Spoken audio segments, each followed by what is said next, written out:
Salut! Hola hola! J'espère que ça va, que vous allez bien. Je suis trop contente. Aujourd'hui, on rentre dans le vif du sujet. Ça va être des trucs très cool. Et des trucs très cool. Euh, Bah écoutez, j'espère que l'équipe ça va en fait. Et que ça va bien se passer d'ailleurs, qu'il n'y ait pas de bug et tout, parce que Free en ce moment, une galère vraiment.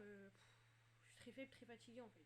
Très faible, très fatiguée de la connexion en fait. Vraiment, c'est trop chiant. Trop chiant.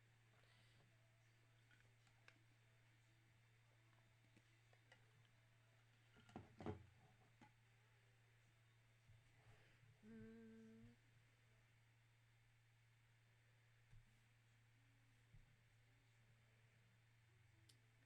Moi de mon côté, ça a l'air de bien marcher. Dites-moi si. Bah ouais, c'est clair et qu'il n'y ait pas des bugs, qu'on m'entend bien et tout. Hum,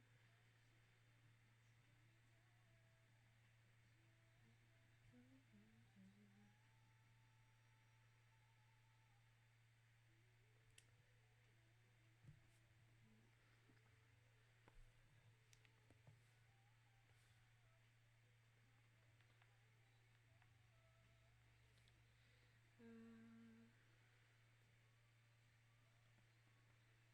Du coup, aujourd'hui, comme je l'ai dit, on fait le Diary 1. Le Diary 1, pas du tout, le Diary 3. Donc Fever Partie 3 où il y a déjà vous dedans. Et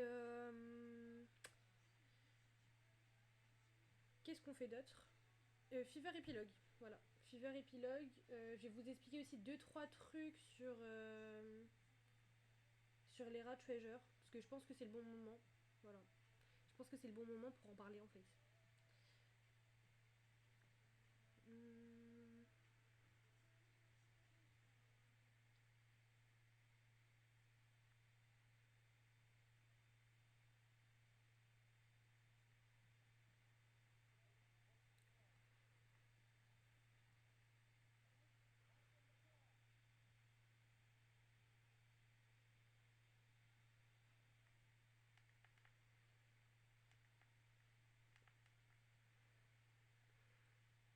hop, hop. Bon, écoutez, je sais pas. Plus qu'à espérer que ça marche bien. Je voulais voir si ça marchait bien, ça a l'air, mais je suis pas sûre. Donc, on va espérer. Du coup, la dernière fois, on s'est arrêté au diary numéro 2. Qu'est-ce qui se passait à la fin? Je crois que c'était un peu. On était tous sous tension, genre. Qu'est-ce qui se passait? Ah,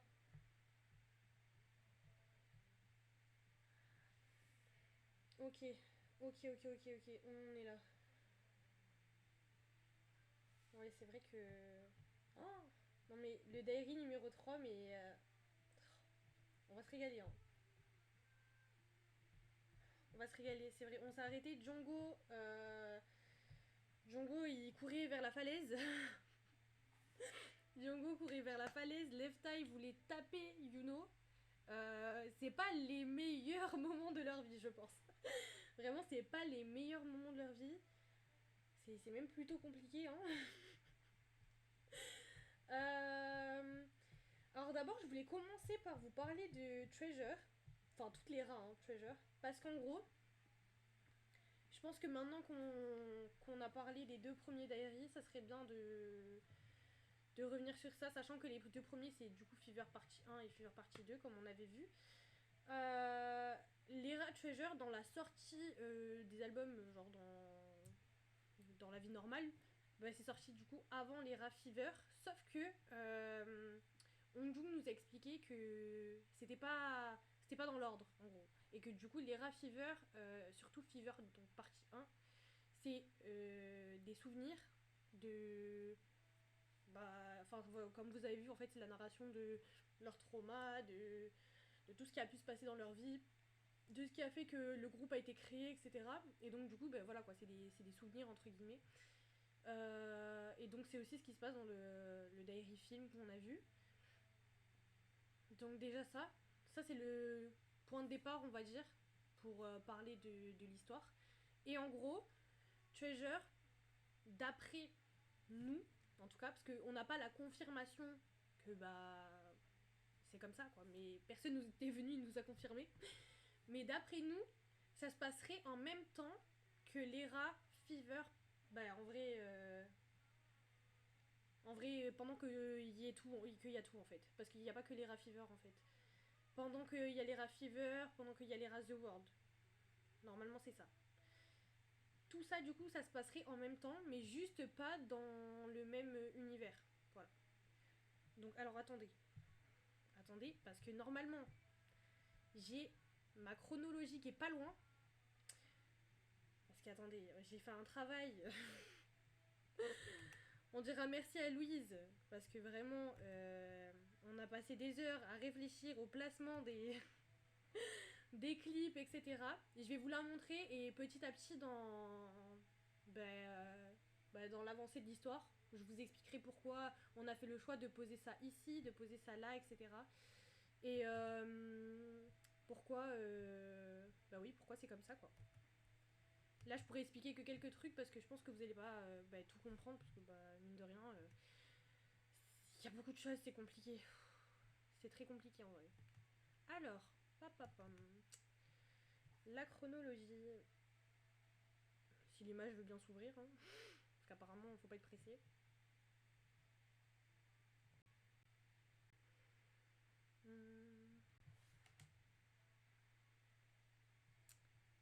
Alors, hop.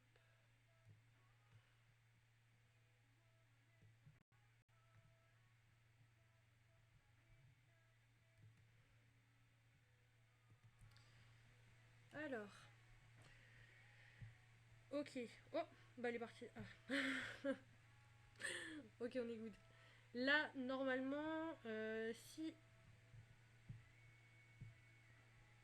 Bah pourquoi elle se raffiche plus? Ça m'embête ça.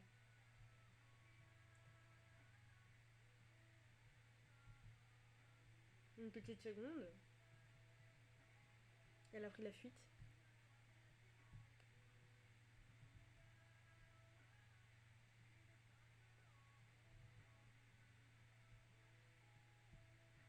Où est passée cette chronologie? C'est fou.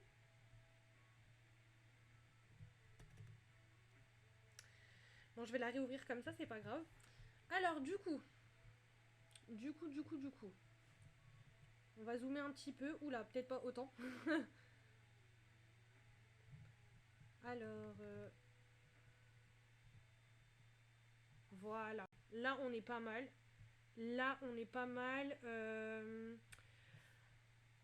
On va se décaler un petit peu, peut-être.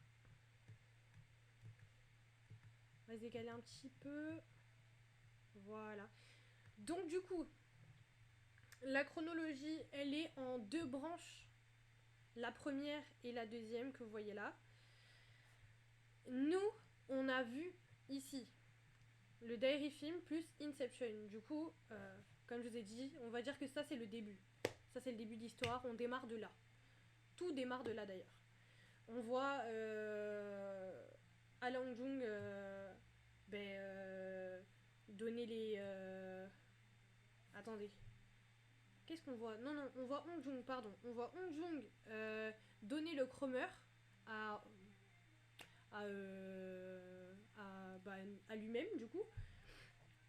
Il se donne le Cromer, ils changent de dimension, ils vont dans la dimension Z du coup. Là, à ce moment-là, on arrive à Firework. Donc Firework c'est ici. Jusqu'à là, c'est ok. Firework, il se passe tout ce qu'on a raconté la dernière fois. Et en gros, on part du principe que à partir de là, on va switch. Enfin, pas forcément switch, mais en gros, il va se passer deux histoires en même temps, du coup. Et donc, la continuité, ça va être comme ça. C'est pour ça que, du coup, il y a deux frises pour expliquer que ça se passe en même temps. C'est pas clair ce que j'ai dit, je crois. Bon. J'espère que vous aurez compris. La vérité, c'est compliqué. Mais en gros, dans le diary numéro 2, on nous explique qu'il y avait des hommes au fedora noir qui se sont mis à danser, chanter, etc. Et du coup, ça a créé un mouvement de rébellion qui a créé donc les Black Pirates, qui est la rébellion contre le gouvernement. Et le truc, c'est que les gars au Fedora noir se sont fait capturer par les gardiens androïdes. Jusqu'à là, normalement, on dit pas de bêtises. Et là, donc actuellement, on est en train de vivre la quête de la recherche du bunker Android. Et donc du coup, c'est pour ça qu'il faut aller voir Left Eye pour qu'il nous indique où c'est, etc. Là, je reprends juste normalement les éléments du précédent diary. Et du coup, on a également appris que y avait les gardiens Android, ils volaient les souvenirs des gens. On a appris que les gardiens Android volaient les souvenirs des gens. Et que du coup, c'est en faisant brûler les souvenirs des gens qu'il y a une grosse fumée jaune qui crée des hallucinations, etc. Et tout. En sachant tout ça, on peut en déduire que là actuellement, comme ils ont été capturés, les hommes au Fedora noir, et que je vous ai dit c'était à la tease, du coup, pendant qu'ils sont capturés, ils se font voler donc leurs souvenirs. Ils sont enfumés par la fumée jaune et donc ils partent à la quête de leurs souvenirs perdus. Ok. Sachant que normalement, si vous avez écouté les musiques de 80s, vous savez que dans toutes les Rad Treasure, la quête c'est de trouver le trésor. Et le trésor, genre dans l'intro du premier EP, oui, dans l'intro du premier EP, il nous dit clairement que le trésor c'est quelque chose en soi, etc. Enfin, il y a tout un discours sur soi-même et sur que le trésor en fait c'est ce qu'on a en nous, etc. Et du coup, pendant toutes les Rad Treasure, on suit cette quête de recherche, ouais, voilà. On cherche le trésor. On cherche le trésor. Et on va voir s'ils finissent par le trouver finalement. Donc du coup, dites-vous que voilà, il y a deux histoires parallèles. D'abord, en haut, la quête, là actuellement on est à juste pour retrouver le bunker, etc. Et en bas, la quête au trésor, qui est du coup soi-même, comme je vous ai dit. C'est compliqué. Mais du coup, au moins vous faites une idée de à quoi ça va ressembler à la fin. Ça va être compliqué, mais on va tout expliquer et tout sera clair. Parce que pour le moment, c'est pas clair, mais je vous jure, après, ça sera clair. Et donc, qu'est-ce que je voulais dire? Voilà, on va arriver donc dans les rats déjà vous, parce qu'on va lire le diary numéro 3. D'ailleurs, je suis pas dans... Attendez. On va lire le diary numéro 3.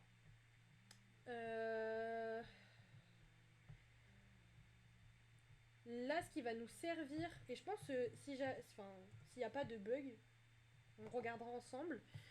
Ce qui va nous servir, c'est les teasers des déjà vu, là tout de suite. Je réfléchis s'il y a autre chose. Les teasers de déjà vu, le clip, forcément. Et en vrai, je pense qu'on peut aussi regarder Eternal Sunshine et on en parlera. En fait, Eternal Sunshine, j'hésite, mais comme c'est dans la suite logique, on en parlera, je vous expliquerai. Moi, je sais que en fait, j'ai galéré à bien comprendre. Et je crois pas que le teaser ici nous aide. Je crois que vraiment c'est juste le clip et c'est tout. Et c'est déjà pas mal finalement. Voilà. Et une fois qu'on aura lu, je vous expliquerai pourquoi Dreamers est ici. Parce que en fait là ça fait trop d'informations. On va y aller tranquillement quand même. Je suis pas non plus une tortionnaire. Mais du coup voilà, j'espère que vous avez vite compris pourquoi... Enfin comment l'histoire elle démarre en fait. Comment l'histoire elle démarre. Le diary film c'est le début et après l'histoire se sépare en deux parce que les autres ils se sont fait capturer. Ok. Attendez, je vous remets ma tête en fait. C'est là pendant que je vais lire. Voilà. Alors, le diary numéro 3. Oh oui, c'est vrai.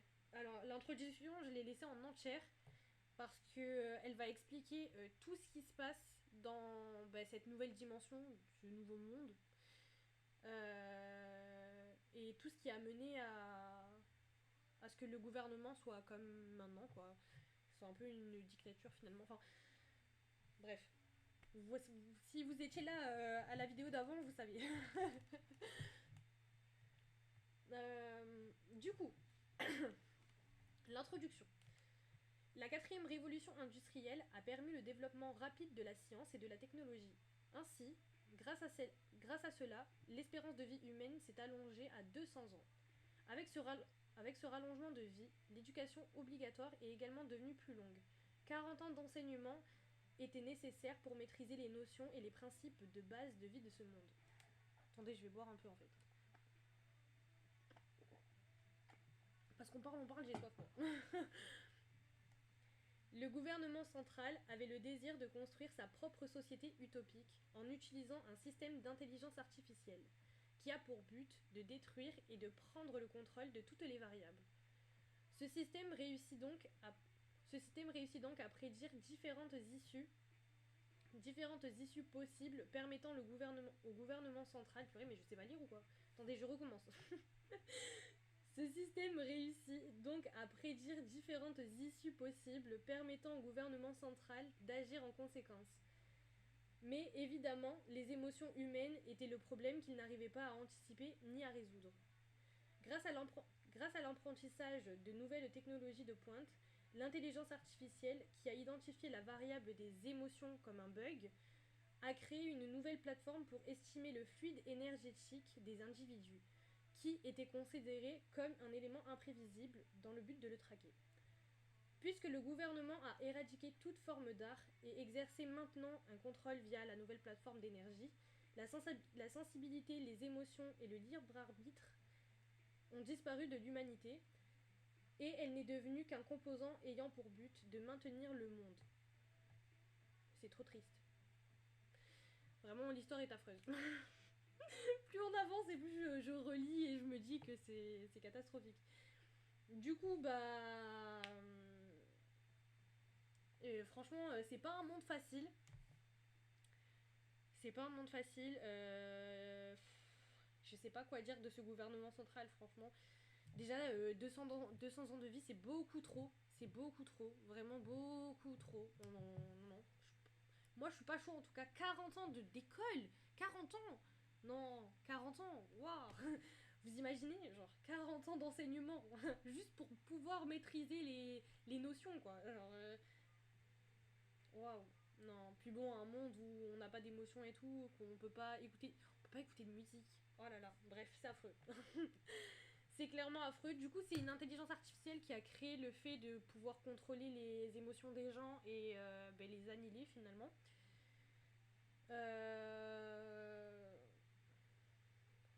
Ouais, bah voilà. Et bon, bah le dirigeant, bah il pense qu'à avoir des machines finalement.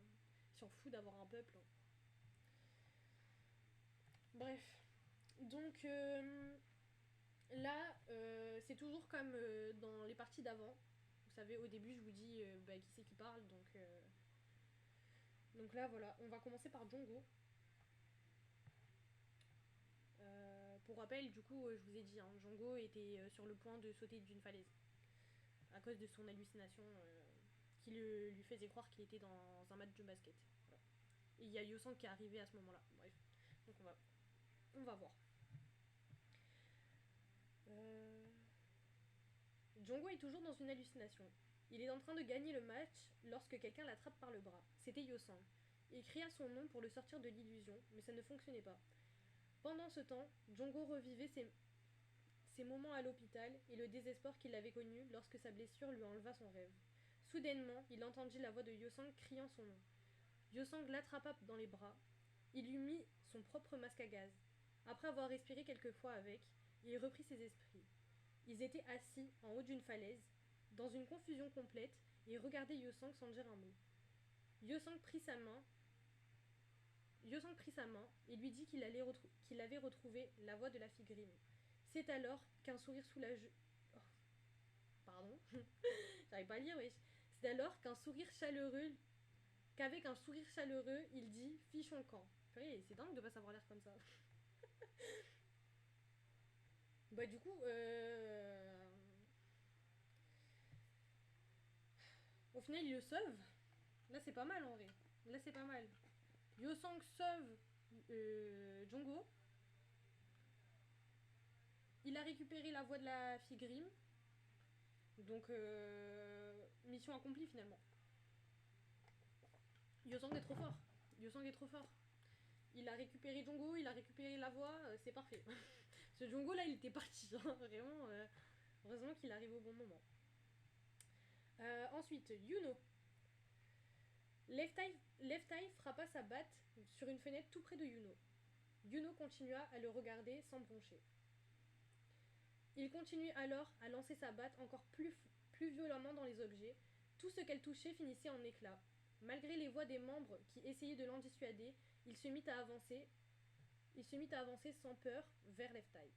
Une émotion inexplicable et un sentiment de compassion s'emparèrent de lui. Il lui dit « Ce n'est pas ta faute ».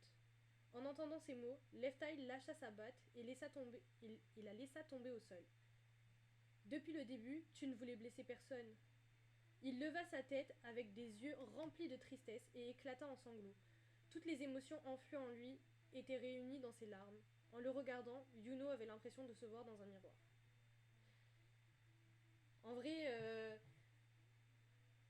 Yuno, il est là, il doit revivre un peu ce qui s'est passé avec, par rapport à son frère, tout ce que lui, il a pu vivre et tout. Parce que vous savez, du coup, il a perdu son frère, Yuno, donc forcément, en voyant que, en plus dans un accident de voiture et sachant que la fille de Left Eye s'est fait renverser par une voiture aussi, ça peut que ramener des souvenirs à la surface en fait.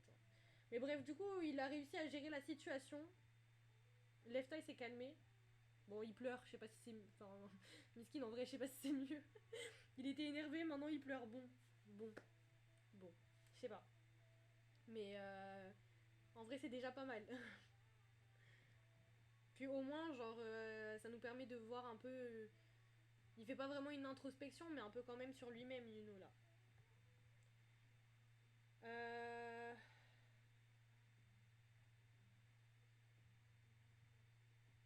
Qu'est-ce qui se passe là? Ok, là on passe à Mingy. Alors que le groupe naviguait vers le bunker des gardiens androïdes, Mingy observait la fratrie Grimm. Left Eye regardait une vidéo de sa fille en train de danser. J'ai laissé un mot en trop, attendez. Ça voulait rien dire. Tous trois se souviennent de l'époque où ils pouvaient s'exprimer librement à travers la musique et la danse. Petit à petit, Left Eye et les Grimm commencèrent à chanter et danser joyeusement. En les observant, Mingy se souvint d'une phrase qui dit « La danse définit au moins la plus petite volonté de vivre. Donc, les gens dansent au bord du désespoir. » Il réfléchit et se dit « J'aurais pu vivre sans m'en rendre compte. Je ne pouvais pas voir le présent car il était perturbé par les malheurs du passé. » Bon, Mingy, il est en pleine introspection. ça fait deux, ça fait deux chapitres. En fait, ça me fait rire parce que ça fait deux chapitres. Bon, on n'a pas les informations grâce à lui en tout cas. Lui, il est juste en pleine introspection et l'histoire, elle est là quoi. Mais du coup, ce qu'il faut retenir, c'est déjà qu'ils sont montés sur un bateau parce que on était dans la scène d'avant, toujours dans la décharge, et maintenant on est passé au bateau quoi. On est sur le bateau. On navigue vers le bunker Android des gardiens Android. Ce qui veut dire que sûrement il est un peu isolé de là où on était avant, la ville. Enfin la ville. Je sais pas où ils étaient vraiment, ils l'ont pas précisé, mais vous avez compris quoi. Et, et ouais, que forcément on est obligé de se déplacer en bateau quoi. Et, voilà, après bon. Mingy sous introspection. Il se rend compte qu'au final, bon, la vie c'est rude un peu. Hein. Hop.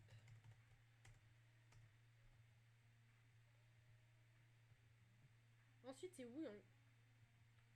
Le lendemain,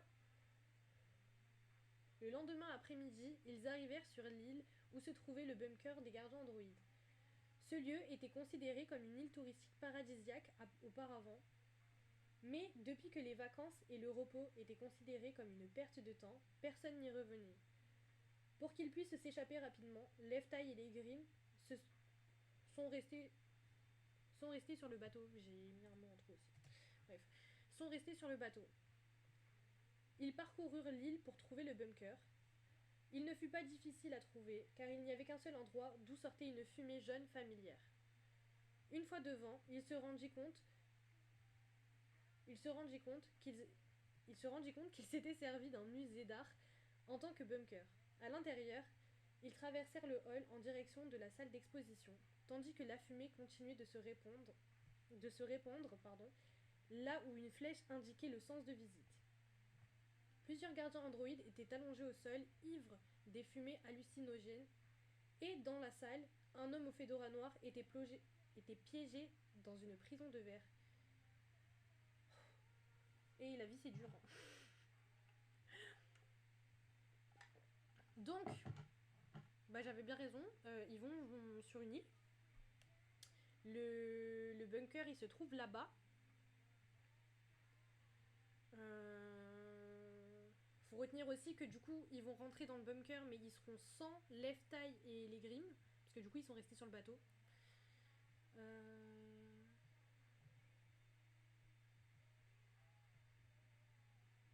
Dans le bunker du coup comme je vous avais dit voilà ils brûlent les fumées jaunes etc donc ça aussi ça revient.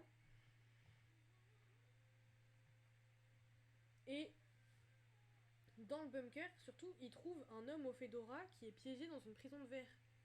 Ça aussi c'est important.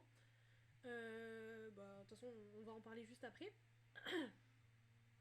Mais du coup c'est ça fait bien écho à ce que c'est les Grimm qui ont raconté que ils avaient été capturés, les hommes au fedora, par les gardiens androïdes. Donc ils sont là en fait. Alors ensuite Hongjung, je crois que Hongjung j'ai laissé...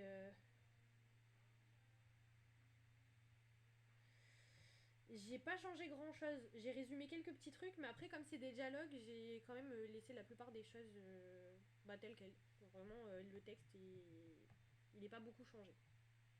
Donc Hongjung, en arrivant dans cet endroit, au bout du couloir... Oh, wow.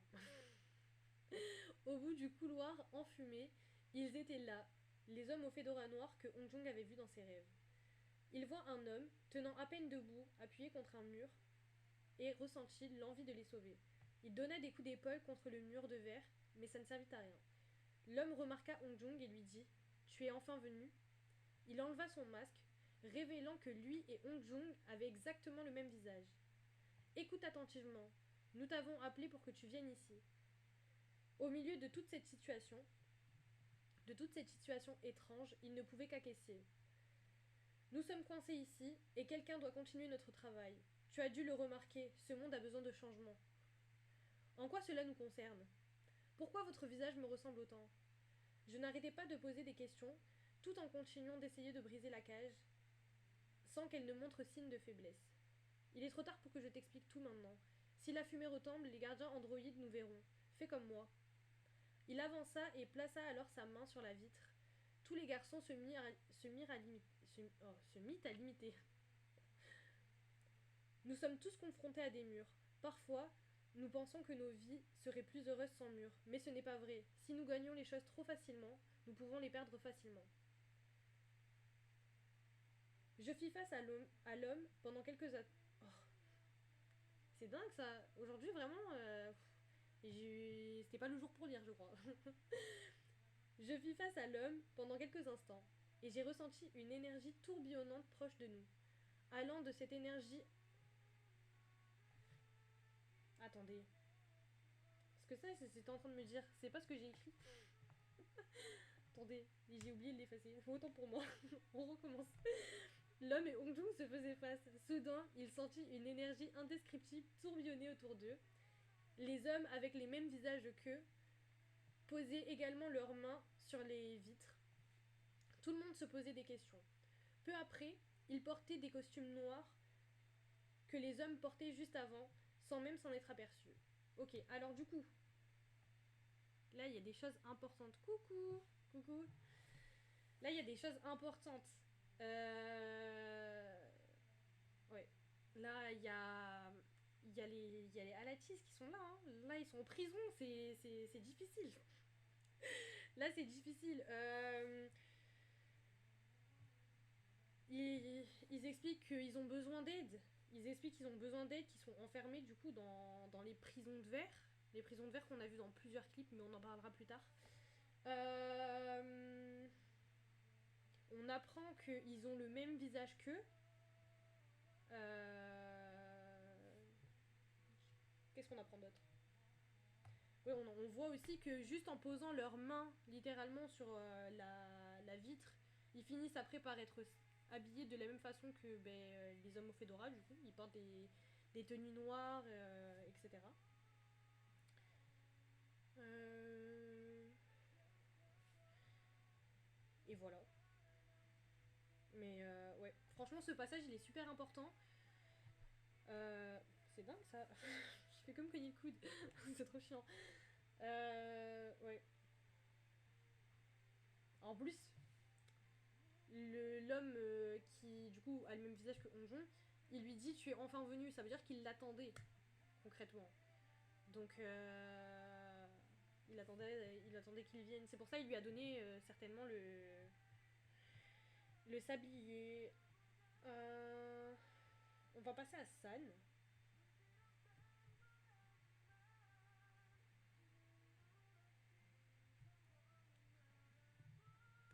Ok. On va passer à San. Alors, après qu'ils eurent été mis dans des combinaisons noires, San entendit la voix d'un homme qui a le même visage, entendit la voix de l'homme qui a le même visage qu'Ongjun, qui leur cria de s'enfuir avant que la fumée jaune ne s'estompe, pour que les gardiens androïdes ne puissent pas les rattraper. San vit les gardiens androïdes brûler les énergies des souvenirs des gens au centre de la salle. Il ramassa certains souvenirs et les regarda. Le souvenir d'avoir confessé son amour à son amant, le souvenir d'avoir promené son chien à la plage, le souvenir de son dernier voyage avec ses amis. Il se sentit envahi par la colère de savoir que les gardiens androïdes brûlaient des souvenirs si précieux et qu'ils détruisaient l'espoir et le bonheur des gens. Soudain, Songwa cria: Je ne vois plus Yosang. Ils aiment trop laisser du suspense. Oh non, ils aiment trop laisser du suspense. C'est dingue. Bon, du coup, San qui voit les souvenirs par terre, littéralement, qu'il les ramasse et qui est en colère. Et je le comprends en vrai. Genre, en vrai, c'est trop triste. On vous enlève vos souvenirs et on les brûle. Genre, ouais. Et après, je vois pas. Non, franchement, les gens qui vivent dans leur monde, c'est pas facile, hein. C'est pas facile, hein. Je vois pas trop l'intérêt de vivre finalement, mais dans ces conditions, je veux dire. Mais, ouais. Bon, bref, en tout cas, on retient, il n'y a plus Yosang. Et ça, c'est un problème. Ça, c'est un problème. Yosang, où es-tu finalement? Si Songwa voit plus Yosang, c'est un peu embêtant. Et du coup, on passe à Yosang, justement. Non, on passe à Songwa, autant pour moi. Songwa, donc. Les membres se précipitèrent vers le hall de la galerie et aperçurent Yosang qui courait vers eux. Il lança le chromeur à Hongjung juste avant d'être attrapé par le cou par les gardiens. Les membres eurent un ultimatum: remettre le chromeur aux gardiens ou laisser Yosang se faire capturer et se faire briser le cou. Hongjung tenta de s'approcher de Yosang, mais les gardiens l'empêchèrent et lui ordonna de jeter le chromeur à la place. S'il le lançait, les 8 membres seraient capturés immédiatement. S'il le gardait, Yosang serait sacrifié. C'est alors que Hongjung eut une idée. Il accepterait de jeter le chromeur à une seule condition: que Yosang soit autorisé à se passer au milieu de la salle, entre les membres et les gardiens. Ok, donc là aussi, ça devient chaud. Finalement, on n'est jamais tranquille. Euh... Yosang qui se fait attraper par le cou par les gardiens juste après avoir lancé le chromeur à Hongjung. Déjà, il a retrouvé le chromeur. J'aurais dit un boss s'il s'était pas fait attraper. Non, en vrai, un boss quand même, parce qu'il a retrouvé le chromeur. On lui a pas demandé, il l'a fait. et, et ouais, il s'est fait capturer, et là c'est chaud, et du coup, ils vont devoir rendre le chromeur. Et en plus risquer de peut-être se faire attraper quoi. Donc c'est compliqué là. Ok. Et là c'est le dernier, donc c'est Yosang. Yosang comprit que les gardiens androïdes auraient pu les capturer à tout moment. À tout moment dans la galerie. Bon, bref. Aurait pu les capturer tout moment dans la galerie et se reprocha sa négligence. Convaincu d'avoir entraîné ses amis dans cet endroit étrange et dangereux, rongé par les regrets, il se plaça entre les gardiens et les membres. Le gardien androïde ordonna à Hongjung de remettre le chromeur. En apercevant l'objet dans ses mains, Yosang réfléchit à ce qu'il représentait et réalisa qu'il n'existait qu'une seule option, dangereuse mais nécessaire, pour tenter de les sauver.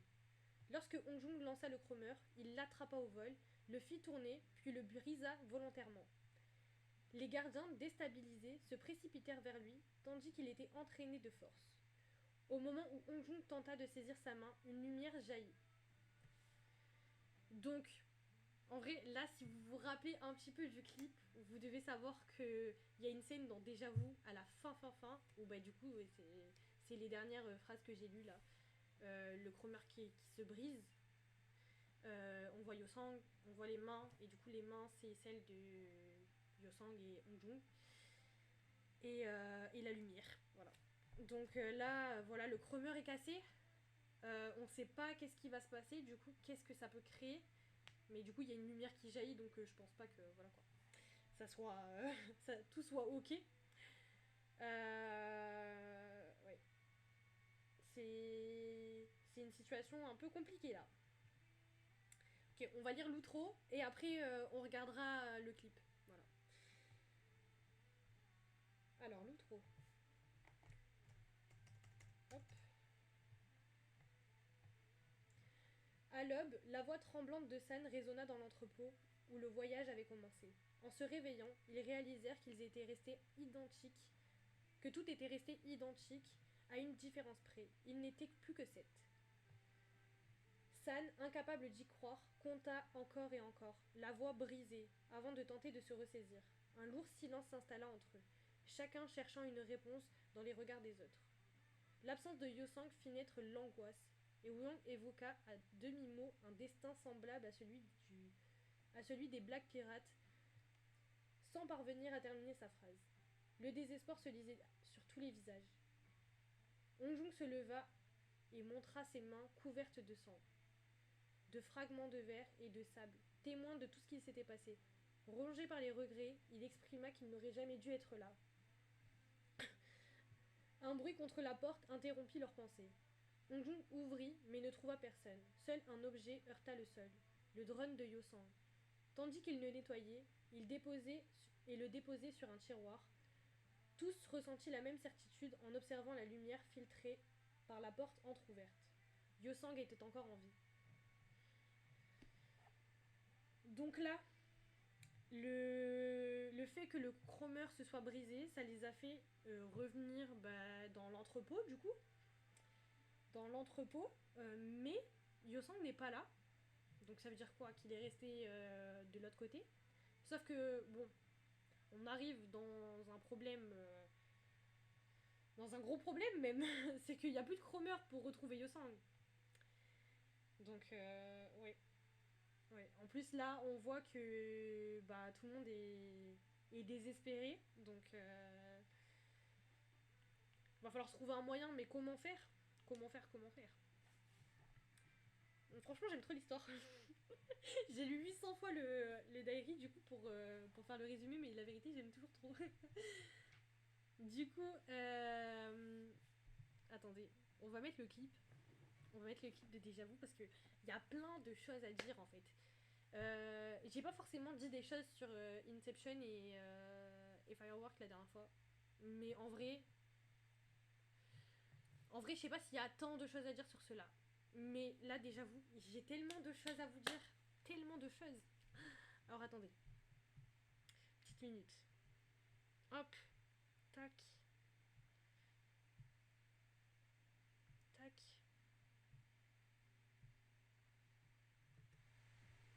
Voilà. Euh...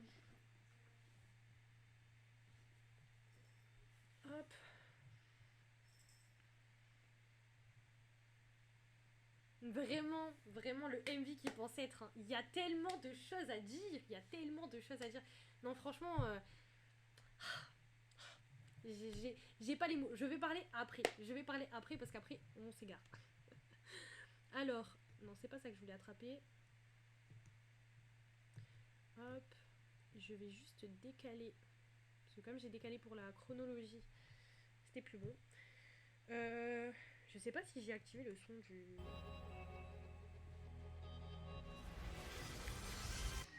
Alors, petite minute, parce que moi j'ai pas de son. Bon, quoique, après je connais la musique par cœur. Aïe. Non mais chouchou. Mon peut-être elle est venue dire coucou. Je sais pas, non, on la voit pas, mais... Ma vie. Trop mignonne. Quelle star. Mais faut pas venir maintenant. Reste sur le lit. Ma vie. Bon, c'est pas le moment de vouloir se battre, chouchou. Alors, pourquoi j'ai pas de son?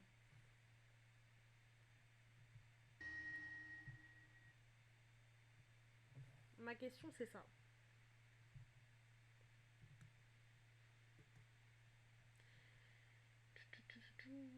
Ah, ça doit être là. Ah bah oui, forcément. Parce que pas d'avoir de son là.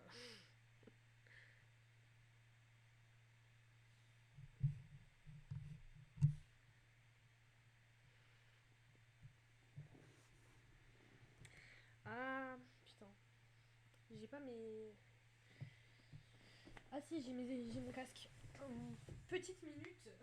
Je vais chercher mon casque. Hop. Parce que sinon après il va avoir l'écho, ça va être dégueulasse. Et bah, pas agréable du tout pour vous.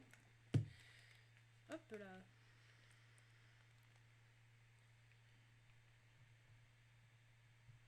Des ongles ultra brillants, naturels et sains. En fait. Alors attendez. On va remettre déjà. En vrai, faut se dire qu'on commence. Ils sont sur le toit, ok? Ils sont sur le toit. C'est orageux. C'est orageux. Le temps n'annonce pas un grand soleil. En vrai, c'est à retenir. Je dis ça en rigolant, mais c'est à retenir. Il y a des éclairs et tout, c'est important. Donc, celui qu'on appellera Allah Hong-jung, parce que donc, si vous avez suivi jusqu'à maintenant, Hong-jung voit que l'homme au fedora a le même visage que lui. Je vous ai dit c'était la tease, donc ça sera Allah Hong-jung celui-là.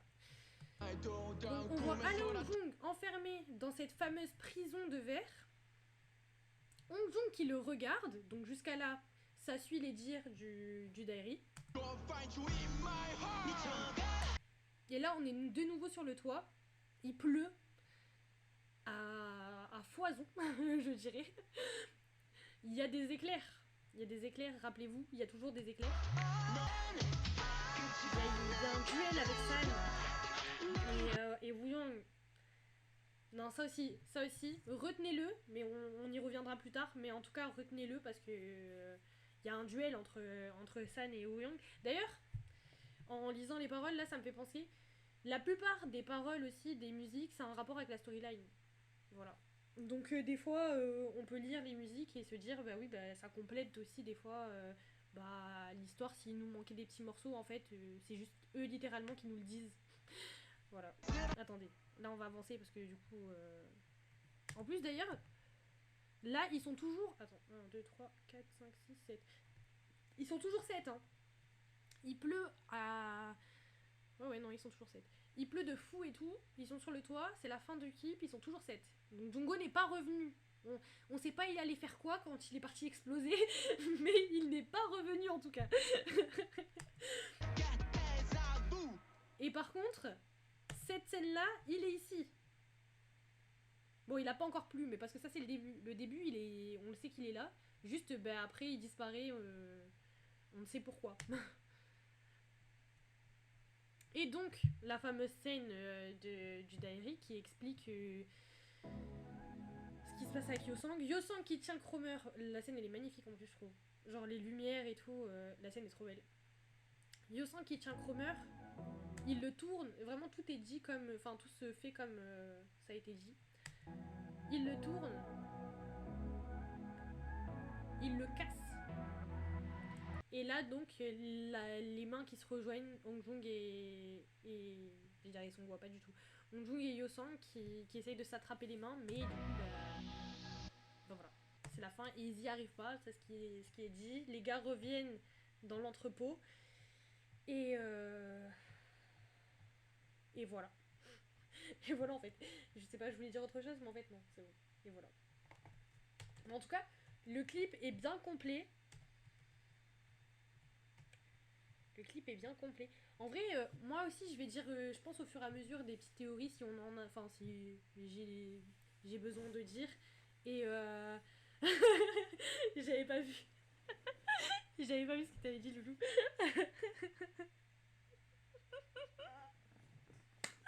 Vraiment, hein, Django ne voulait pas bosser. Il a dit, moi, pendant le comeback, je ne suis pas là.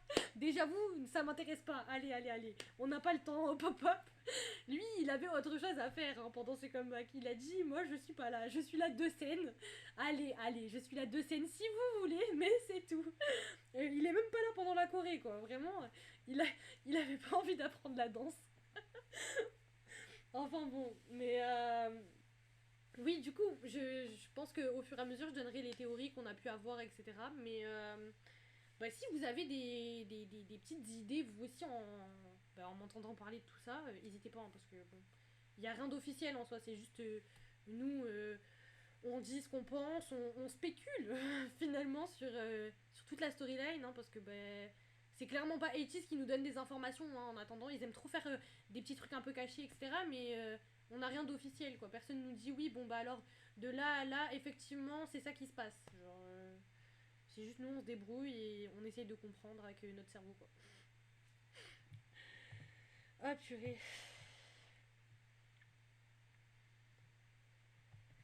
J'ai réfléchi en fait. J'ai réfléchi. Parce que je vous ai dit, on allait peut-être regarder Eternal Sunshine, mais j'ai peur que ça fasse beaucoup pour une vidéo. Genre. Parce qu'Eternal Sunshine, faut être accroché. Hein. Je sais pas. Je sais pas. Genre, ça va peut-être un peu beaucoup. Au vu de, en plus, le diary épilogue qui arrive juste après, je pense que ça fait peut-être un peu beaucoup. Je pense Eternal Sunshine, on y reviendra une prochaine fois. On va continuer dans la chronologie des diaries. Et ouais, ben ouais, ça peut choquer. Hein. Ouais. C'est ce que je me suis dit aussi. Genre, ça fait beaucoup d'informations et d'informations un peu louches en plus. Donc, en vrai, je pense que le mieux pour tout le monde, c'est qu'on en parle une prochaine fois. On va juste continuer, ouais, dans la chronologie des diaries et c'est très bien. C'est très bien. C'est moi qui suis pressée aussi, hein. Parce que moi, je veux que vous sachiez tout en fait. Et du coup, voilà, je suis pressée. Mais on va faire les choses correctement. Donc le diary épilogue. Diary épilogue, bah, les MV, du coup, bah, c'est les MV de l'album, on s'embête pas. Là, c'est Turbulence et The Real qui vont potentiellement servir. Euh, je sais pas, je crois que les teasers, je crois, servent à rien. J'exagère, mais. Est-ce qu'il n'y a pas The Real qui traîne quelque part? Ok, non. Alors attendez, on va chercher ça. Non, en fait, on va juste chercher sur leur chaîne la playlist.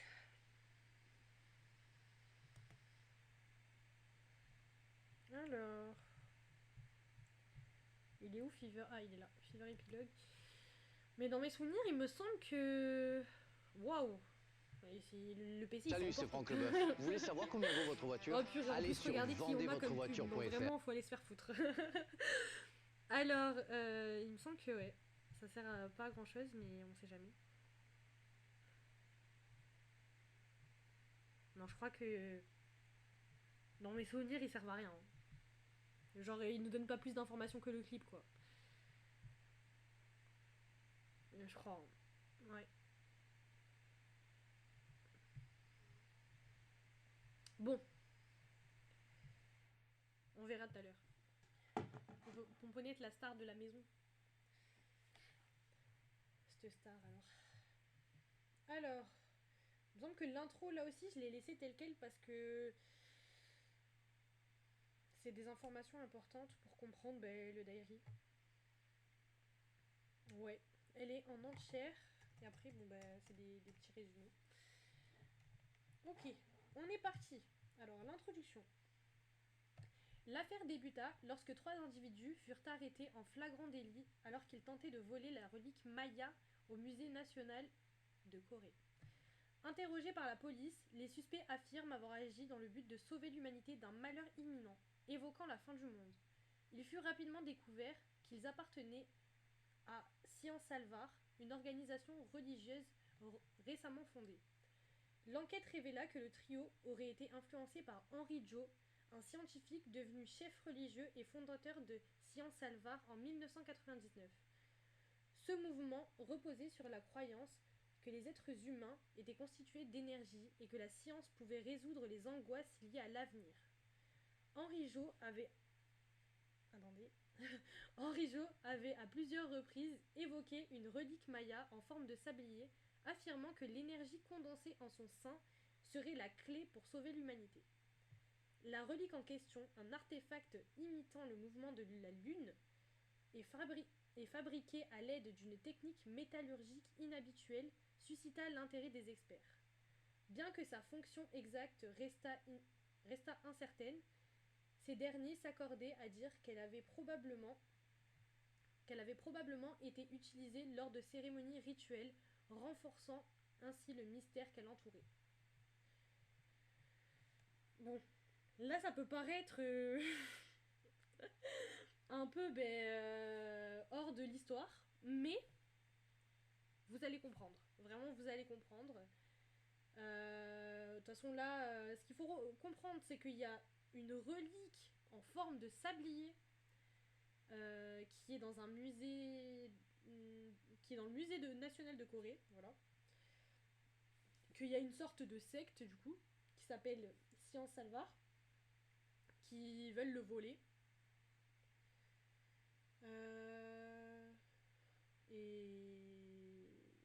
Et que, d'après eux...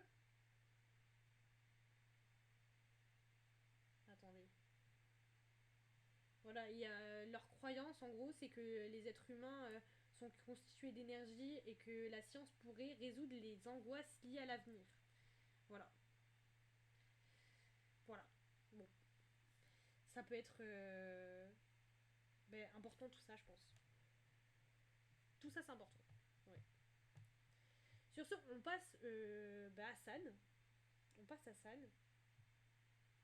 Une semaine s'était écoulée depuis leur retour dans l'entrepôt, sans Yosang. Ils étaient restés là, dans un lieu où les gardiens androïdes n'existaient pas, avant de se diriger vers une autre dimension. La rue, les gens, tout semblait identique à avant, à l'exception du fuseau horaire. Ils étaient retournés dans le passé. Ils se retrouvèrent dans leur cachette peu avant l'accident de voiture du frère de Yuno. Ils supposèrent que le fuseau horaire avait été déformé lorsque le chromeur s'était brisé. Yuno semblait ravi, probablement parce que son frère avait été ramené à la vie, après le tragique accident. Purée, j'arrive pas à parler. San pouvait comprendre la joie de Yuno, mais ressentait au fond de lui une amertume. Peu importe le passé ou le présent, Yosang n'était toujours pas avec eux, et depuis la destruction du chromeur, il n'avait aucun moyen de revenir en arrière. Alors qu'il se perdait dans ses pensées et dans cette frustration, Songwa accourut vers eux en criant et en leur montrant un article sur la tentative de vol de la relique Maya au musée national de Corée. C'était le chromeur. Donc, là, il se passe beaucoup de choses. On apprend que les gars sont revenus dans leur dimension, donc la dimension A, si vous suivez, et qu'ils sont plus dans le même espace-temps. Donc ils sont retournés dans le passé. Ils sont dans la dimension de base, mais dans le passé. Ok ? Attendez, je vais changer de position. J'ai des fourmis dans les jambes. Ah, quel enfer. Ah mon dieu. Horrible. Donc oui, ils sont retournés dans le passé, mais du coup toujours dans la même dimension. Et ils sont juste avant l'accident du frère de Yuno. Ça c'est super important aussi. Et du coup, on nous confirme que la fameuse relique en forme de sablier ressemble énormément au chromeur, donc c'est potentiellement le chromeur, on sait pas. On sait pas qu'est-ce qui a pu se passer, mais du coup c'est potentiellement le chromeur.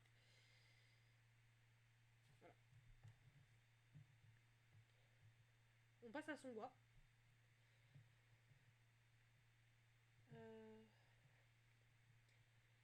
Si nous y repensons, le chromeur brisé que j'ai eu dans mon... Ah oui, ok. Autant pour moi. Attendez, j'avais pas compris ce que je disais, mais parce que c'est les paroles de Hong Jung. Je voyais Songwa, mais ça n'avait aucun sens. Si nous y repensons, le chromeur brisé que j'ai eu dans mon rêve, c'était l'homme au fedora noir qui me l'avait donné. Cela signifie que le chromeur existait dans leur dimension. Il est possible qu'il y en ait un autre dans cette dimension. Trouvons le chromeur pour trouver Yosang et le remettre à sa place d'origine. Hongjong cria ça avec détermination aux autres membres, mais ces derniers s'opposèrent à son idée, jugeant l'entreprise trop dangereuse et illégale. Hongjong répliqua que peu importe la légalité, l'important était de sauver Yosang. Songwa se rappela que s'il avait été coincé dans le passé et effrayé de transgresser les règles, il aurait sans doute réagi comme eux. Mais il savait que maintenant, il n'était plus la même personne. Sauver Yosang était sa priorité absolue. Il rappela au groupe qu'en quittant l'autre dimension, ils avaient tous pris la décision de ne pas rester coincés dans le passé. Puisqu'ils n'étaient pas dans le présent, il fallait agir pour tout remettre en ordre. Après un moment de réflexion, les membres acceptèrent progressivement de se lancer à la recherche du chromeur. Seul Yuno murmura qu'il voulait rester dans cette dimension, incapable de laisser son frère derrière lui. Hop.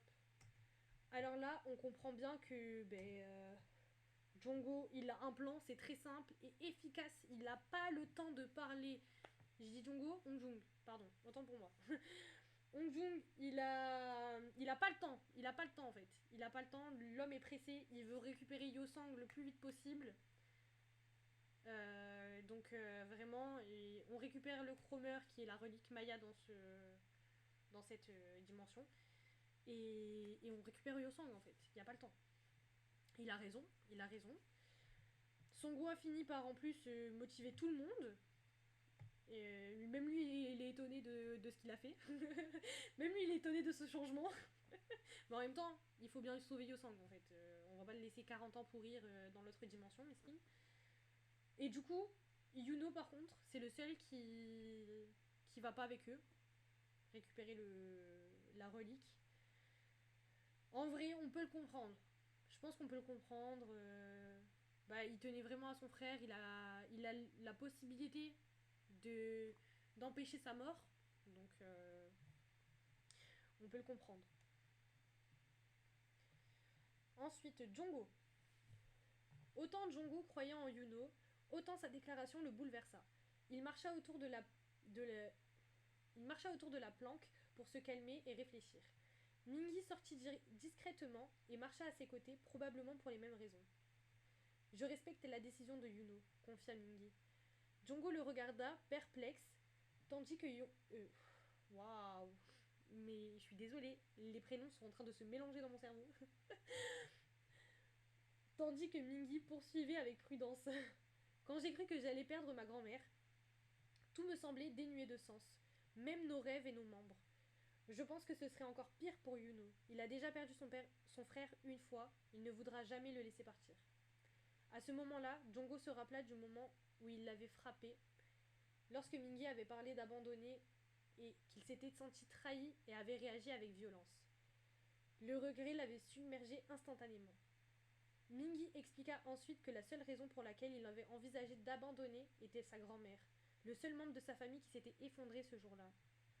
Voir ses amis vivre des moments heureux alors qu'elle souffrait le hantait. En entendant cela, Jongo put enfin comprendre son point de vue. Il savait qu'il ne comprendrait jamais pleinement ce qu'avait vécu Yuno, mais il pouvait imaginer la difficulté de son dilemme. Il souffrait sûrement intérieurement. Après une longue discussion, le groupe décida de respecter le choix de Yuno. Personne ne pouvait le forcer à prendre une décision qui ne lui appartenait pas.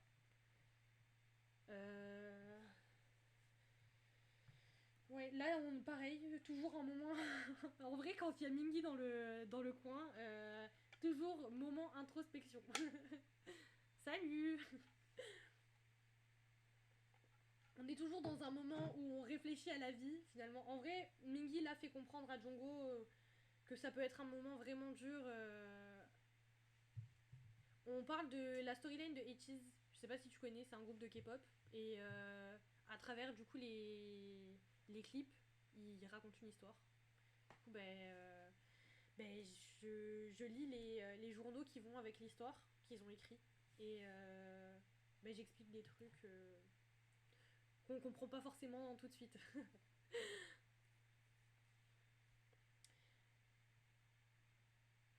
Ouais, bah.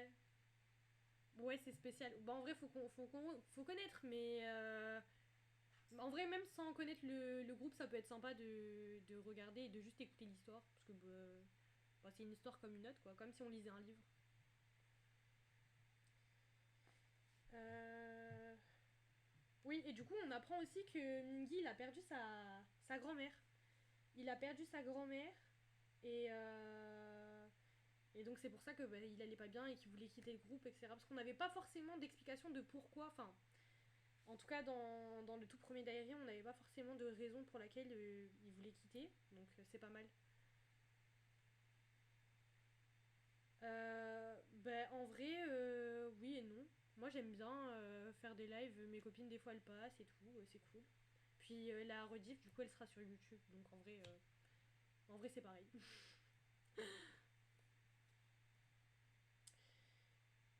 euh...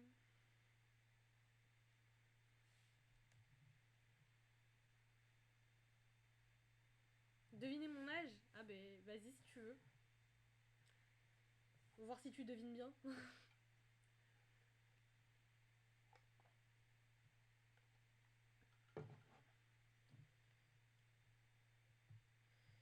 Et du coup, oui, on voit que tout le monde, au final, respecte le choix de Yuno. Voilà. Tout le monde respecte le choix de Yuno et ils vont certainement faire monter un plan tous les 7. Ah non, tous les 6. Tous les 6 du coup. 21. Presque en vrai. Presque. Bien vu. Ouais, 22 du coup. Ah, 22, je vieillis, je vieillis. Bientôt un fossile, hein, là. Du coup, le prochain, c'est Yuno. Alors, attendez.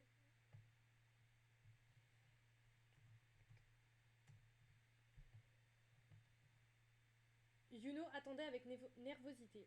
Convaincu que les autres membres étaient déjà devant le musée, son frère remarqua son agitation et le réprimanda pour ne pas avoir décroché au téléphone.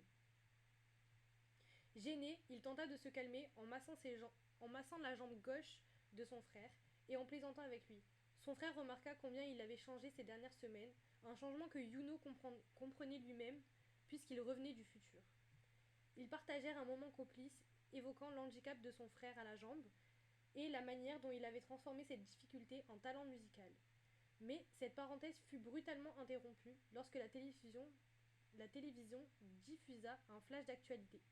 Henri Jo, le chef de Sian Salvar, s'était introduit dans le musée national de Corée avec ses fidèles pour voler la relique Maya.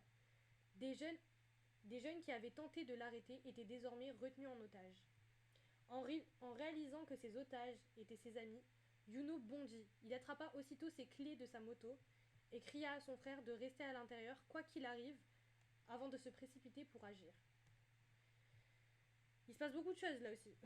Beaucoup de choses. Euh, donc Yuno passe un moment avec son frère. Ils discutent un peu de tout. On apprend qu'il avait un handicap à la jambe gauche.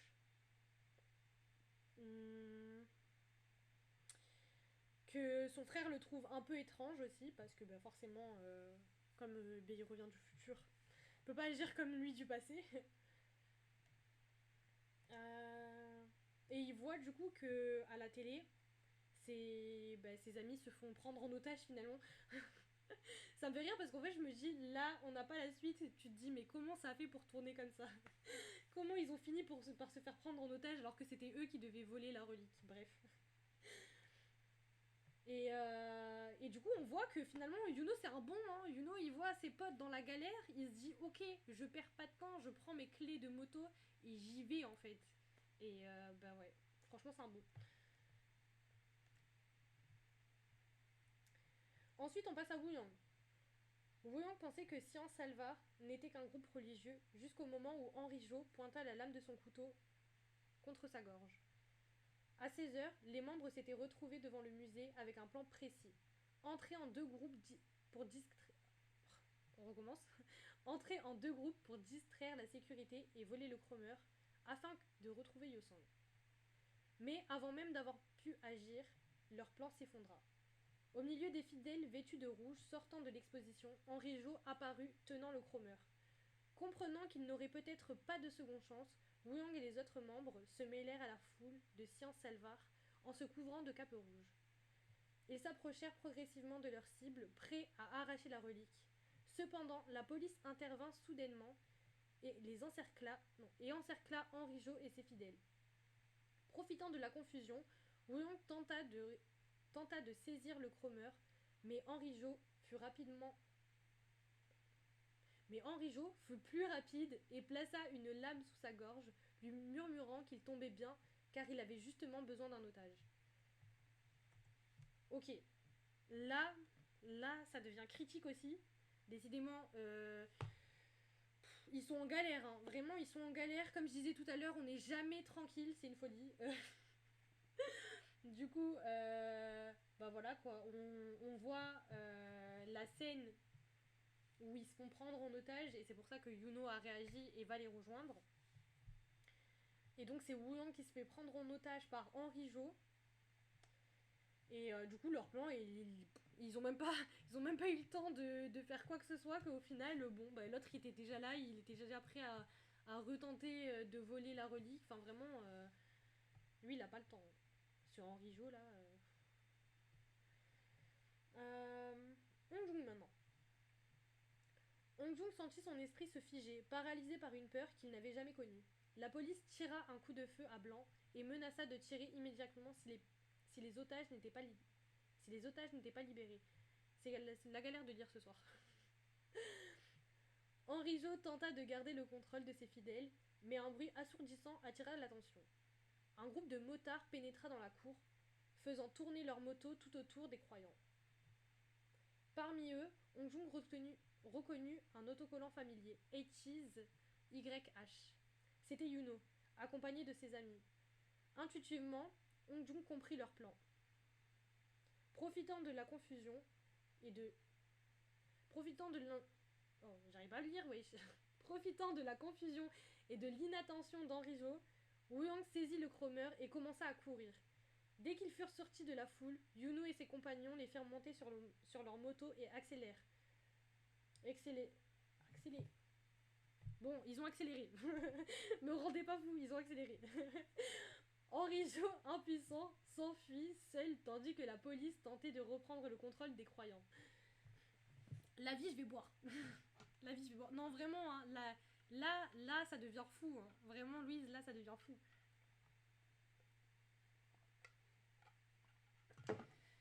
Donc, Hong Jung, il est tendu au début. il est figé, paralysé, vraiment. Il se rend compte que la situation, elle est critique de fou. Parce que Wuyang, quand même, il faut se rappeler qu'il a un couteau sous la gorge, littéralement. Donc bon, c'est un peu embêtant. Mais par le plus grand des miracles, finalement, Yuno arrive avec sa bande de motards. Et ils sont là, en fait. Ils sont là. Hong Jung les reconnaît, donc ça c'est génial, et ils prennent la fuite grâce au gars, et Henri Jo, il s'en va. Et donc les garçons ont récupéré le chromeur. Voilà, en vrai c'est bien, les gars sont forts. Honnêtement, moi je suis dans une situation comme ça, je sais pas si je réagis comme eux. Hein. Moi j'ai déjà, Wuyang il est fort, hein. J'ai un couteau sous la gorge, le premier truc auquel je pense, c'est pas il faut que je récupère le chromeur, c'est vraiment il faut que. Comment je me sors de là, j'ai pas envie de mourir. C'est plutôt ça. Mais enfin bon. Et le gars est motivé pour sauver Yosang, en tout cas c'est mignon. On passe ensuite à Mingi. Mingi cria d'excitation derrière Yuno en voyant que tout se passait enfin comme prévu. Soudain, Hong Jung alertait le groupe. Une voiture fonçait derrière eux. Les 6 motos changèrent de direction brusquement et tout le monde tomba au sol. La voiture dérapa et heurta des piétons. Yuno vit avec horreur son frère parmi eux. Le frère de Yuno était étendu au sol, Il reconnut l'heure exacte, mais il manque un mot. Il reconnut l'heure exacte où il avait été renversé dans le passé et révéla qu'il avait lu le journal de Yuno, découvrant enfin ce que ce dernier avait traversé. Malgré sa souffrance, il rassura Yuno. Ce n'était pas de sa faute et il ne voulait pas qu'il aille. Il voulait qu'il aille de l'avant. Vous imaginez, le frère il dit non, je veux pas que tu ailles de l'avant. Affreux, affreux. Il va mourir et il dit ça. Vraiment affreux. Après avoir exprimé son amour et son bonheur d'avoir partagé ces semaines avec lui, il s'évanouit. Yuno s'effondra dans ses bras en larmes sur sa poitrine. Alors qu'il faisait face à cette scène, Henri Jo, blessé et ensanglanté, se releva de la voiture, renversée, et fixa le Cromer tenu par Woo Young. Il se précipita vers eux avec un couteau. Et le gars, il veut pas lâcher le couteau. Yuno réagit rapidement pour le frapper et ordonna à Woo Young de tourner le Cromer. Au moment où Henri Jo s'élança sur eux, Woo Young tourna le Cromer, prêt à changer le cours des événements. Encore une fois, beaucoup de choses. En vrai, plus le temps passe et plus je me dis que j'ai bien fait de ne pas vous parler d'Eternal Sunshine. Il se passe trop de trucs. Donc, Mingi tout content au début, hein, on se rappelle, hein. Mingi tout content au début. Ouais, non, mais vraiment, on va tous chialer en fait, c'est ça. Mingi tout content au début en mode pompé là, on a réussi, on a le Cromer. Mais mon gars, en fait, ne t'emporte pas, ne t'emporte pas. Au final, à cause de ce Henri Jo de mes couilles, il s'en est passé des choses, hein, parce que du coup, le frère de Yuno est mort.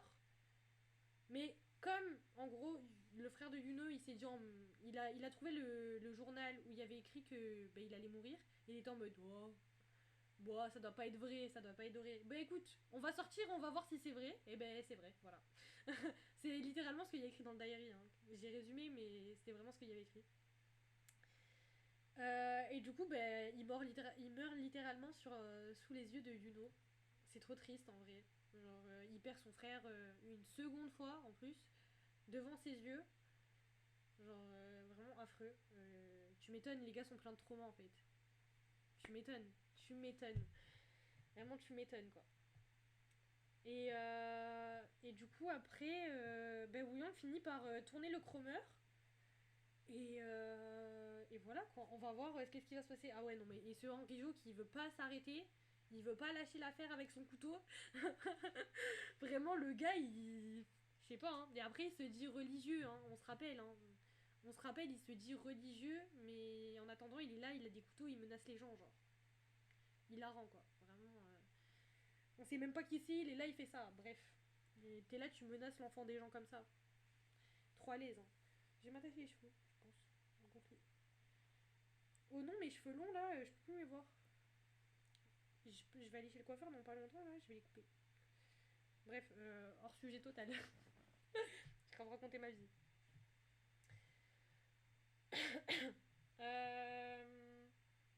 Et je crois que c'est le dernier. Ouais, on va parler de Yosang. Enfin, on va parler. On va lire ce que Yosang dit. Et j'ai pas beaucoup résumé, je crois, mais parce que tout ça c'est important, il me semble. Yosang se réveilla prisonnier d'une pièce en verre, enfermé dans un tube plongé dans l'obscurité depuis ce qu'il semblait être une éternité. Il vit ce qu'il semblait être la résistance qui s'était révoltée contre le gouvernement, debout devant sa prison de verre, avec leur énergie biologique volée. Ils étaient recouverts de tissu noir par les gardiens androïdes. Tu peux t'arrêter, toi? Ou c'est comment? Oh non, ma light, elle s'est... Il n'y a plus de batterie, je pense. Bon, bah si elle s'éteint, c'est pas très grave, après, hein, on s'en remettra. Je sais plus où j'étais. Ah oui. Ils étaient recouverts de tissu noir par les gardiens androïdes. Parmi eux se trouvaient les frères Grimm, ce qui rendit la situation encore plus insupportable.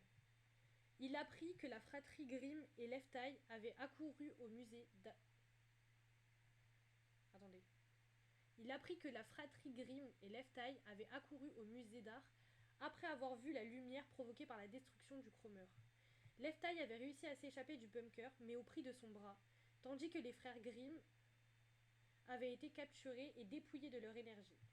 Submergé par la douleur et le désespoir, Yosang en vint a souhaité perdre ses émotions, voire mourir. Un jour, oh purée, mais bonbonnette, on lit un truc sérieux là. J'ai pas ton temps. Tu peux t'arrêter s'il te plaît? Tu me fais des chatouilles. C'est trop chiante. Chouchou. Allez.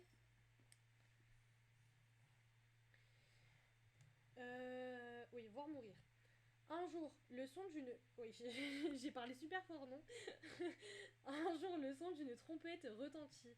Les gardiens quittèrent leur poste et des bruits de combat résonnèrent à l'extérieur. Pris d'espoir, Yosang frappa désespérément contre le verre en appelant à l'aide. La porte finit par s'ouvrir, laissant entrer la lumière et révélant des hommes en fedora noire affrontant des gardiens. C'est alors qu'une voix familière l'appela. Un homme s'approcha et retira son masque. Yosong reconnut son doigt. Submergé par le soulagement, il éclata en larmes. Beaucoup de choses, encore une fois. Oh là là. Non, j'aime tellement la storyline, je me régale, je vous jure. J'ai lu 800 fois, mais... je me répète, mais parce que j'aime trop. Donc, on apprend que Yosang, il a été mis dans une boîte en verre, comme les Halachis. Il a été mis dans une boîte en verre. Il a vu tous les gens de la résistance se faire voler leur énergie vitale. Il a vu les frères Grimm, enfin le frère et la sœur Grimm, se faire voler leur énergie aussi. On apprend que Leftai, il a perdu un bras. Il a réussi à s'échapper, mais il a perdu un bras. Et que du coup, en voyant tout ça, il était désespéré et il a souhaité mourir. Voilà. Je le comprends. Et après, un jour, il entend le son d'une trompette qui retentit. Important, cette fameuse trompette. Enfin, genre, faut s'en rappeler aussi. Il y a de la bagarre. Yosang reprend espoir. Et au final, qu'est-ce qu'il voit? Des hommes au fedora. Et qui sont ces hommes au fedora? C'est nos gars. C'est nos gars qui sont de retour en fait. Ils sont de retour pour venir le secourir. Voilà.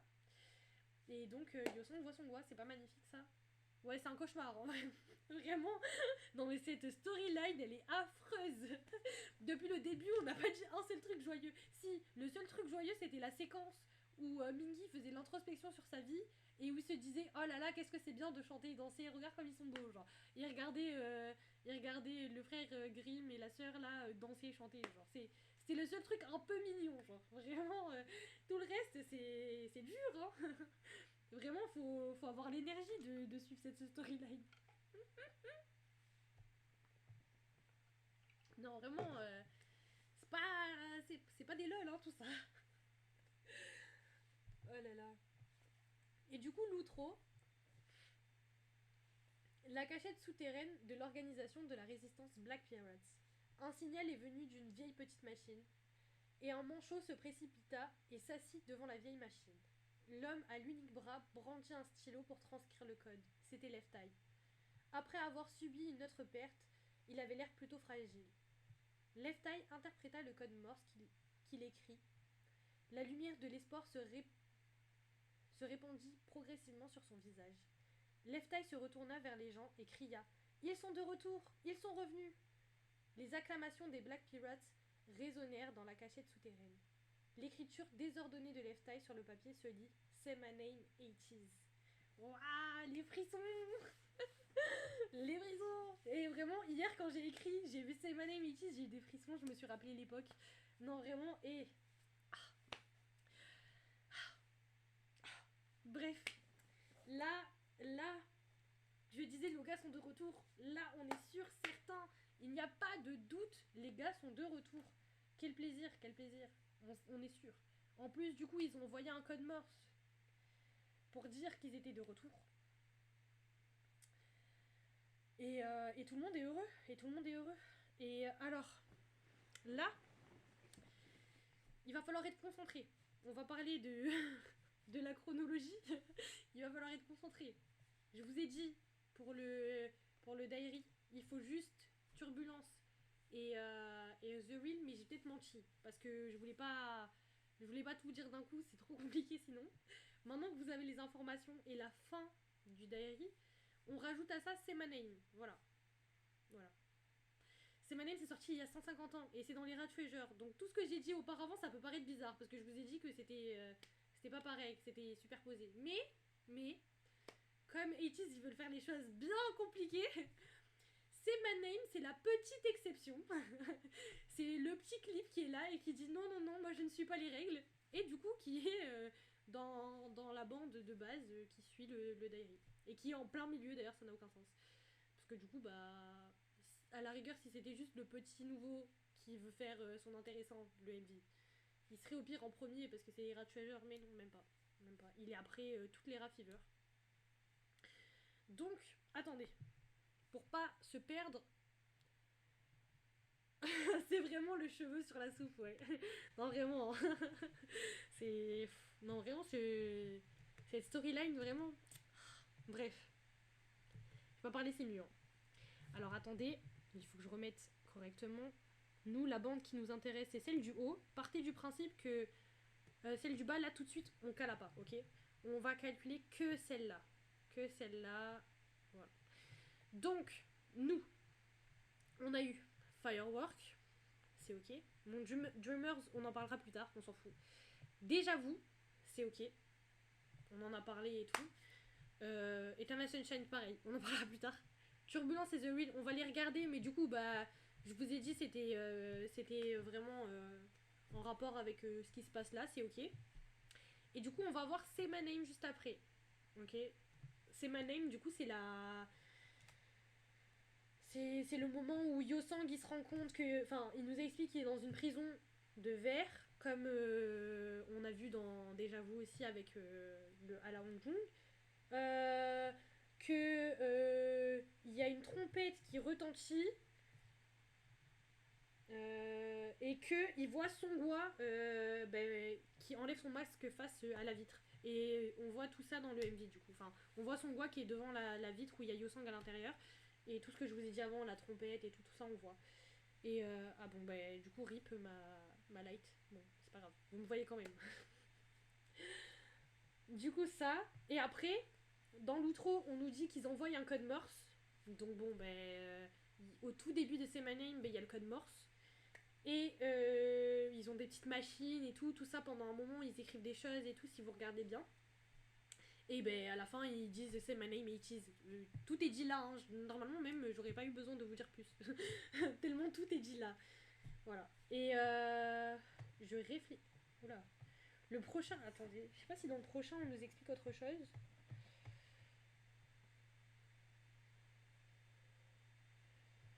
Non. Ok. Bon, voilà. J'ai rien besoin de dire de plus, en fait. Sur ce, on va regarder les clips. On va regarder les clips parce qu'en vrai, ça régale quand même bien. Ouais, non, faut. Bref, les émotions, ouais. Bon.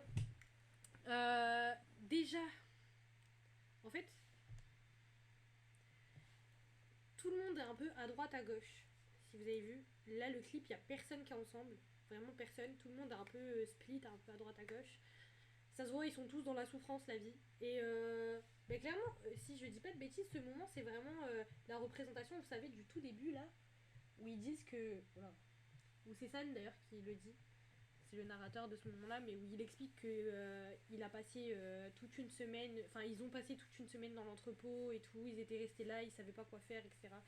Genre, c'est clairement... l'outro... Je mets entre guillemets parce que... Ouais, c'est ça, c'est clairement l'outro de la fin du diary d'avant et l'intro, enfin la partie de San de ce diary là où ils expliquent que ils sont au bout de leur vie quoi finalement d'avoir perdu Yosang et tout ça et on les voit tous un peu à droite à gauche. Des éléments à relever, moi je dis Wuyang qui s'envole à la fin. La gravité, tout ça et tout, c'est des choses qui vont revenir vraiment souvent dans l'univers de 80's. Qu'est-ce qu'on a vu d'autre? Attendez, on va... Voilà. Alors du coup, ce que j'allais dire de base, c'est que tout à l'heure, j'ai regardé le clip de Ice and Matic et ça m'a fait vraiment rire parce que vous savez, sur YouTube, on peut voir là les moments les plus revisionnés et tout. Et j'étais en train de regarder des passages en particulier, etc. Et je vois, il y a grave eu un pic, genre à un moment, tu vois, et je suis en mode. Oui, les gens ils ont trouvé quoi et tout. Je me suis dit peut-être que, je sais pas, à ce moment-là, il y a un truc vraiment où, tu sais, des fois, ils écrivent une phrase, mais comme elle passe vite, bah faut remettre plusieurs fois pour bien voir et tout. J'étais naïve. Moi, la première, de toute façon, j'aurais fait retour en arrière, hein, et je l'ai fait plus d'une fois. Mais j'ai été naïve et j'y ai même pas pensé. Vous savez, le pic, c'était sur quoi? Sur le dos de San. Vraiment, j'ai vu parce que j'étais en mode peut-être il y a un truc important et tout. Et je vois juste ton gros dos quand tu fais ça là. Et vraiment, les Ichini, hein. Ah là là. Bref, on est ensemble de toute façon. Mais ça m'a fait rire, voilà. Il fallait que je le dise parce que vraiment, c'est drôle. Du coup, oui, qu'est-ce que je voulais dire? En plus, ça se voit bien que Yosang il est au bout de sa vie là. Genre, les quelques fois où on le voit, il est vraiment genre, ben voilà, calé contre un truc où il est assis désespéré. Déjà, les autres ils sont tous au bout de leur life, mais. Attendez.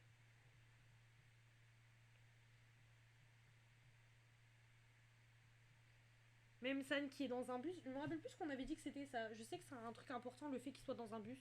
Je vous avoue, ça je me rappelle plus, mais je me souviens que c'était un truc important.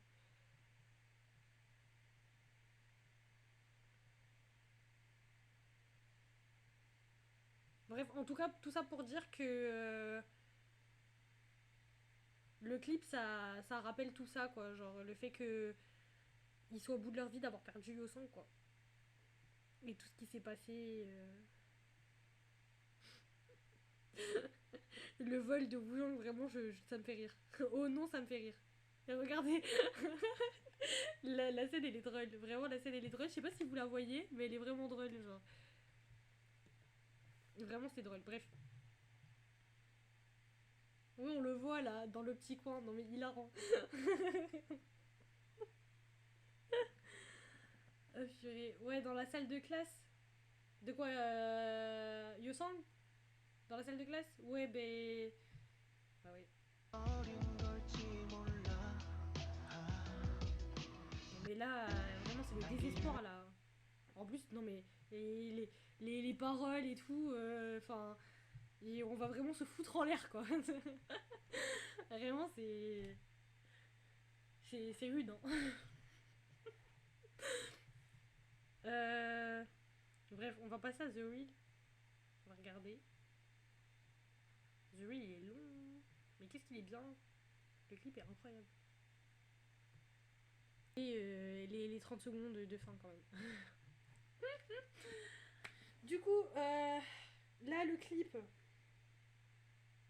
En vrai, il y a pas mal de choses quand même là aussi. Oh.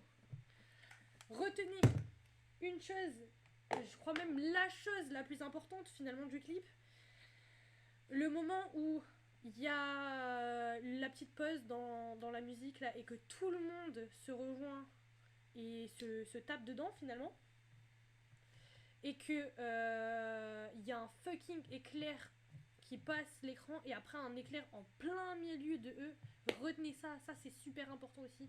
Quand on va parler du coup du fonctionnement du chromeur, etc., ben on comprendra pourquoi les éclairs, mais vraiment ça, hyper important. Oui, voilà, hyper important. Je réfléchissais, mais oui, c'est tout ce que j'avais à dire là pour ça. Après, qu'est-ce qu'on peut dire d'autre? Bah, Yuno avec les motos, on a vu, il était en mode biker sur les petites motos et tout. Le mec est trop beau. Je sors de la storyline 2 secondes, mais vraiment, retenez que en ce moment j'adore Yuno. Je vais faire que parler de lui. Où je suis là? Ça n'a plus rien à voir. Attendez. J'ai eu un frisson. Je sais pas qui c'est qui parle mal de moi, mais quelqu'un est là, je sais, hein. Je suis au courant. Ouh, j'ai pas aimé. Je peux avoir le début de. Oui, voilà. De toute façon, il me semble qu'on voit le retour en arrière là par rapport au comeback, ce comeback là, parce que il me semble que Les concepts photos, bah, je crois que c'est même la version que j'ai moi. La version blanche, ils sont en noir et blanc. Si je dis pas de bêtises. Si je dis pas de bêtises, c'est ça. C'est la version blanche et il y a des concepts en noir et blanc. Donc ça peut rappeler un retour au passé. Donc dans le passé, c'est ce qu'ils font.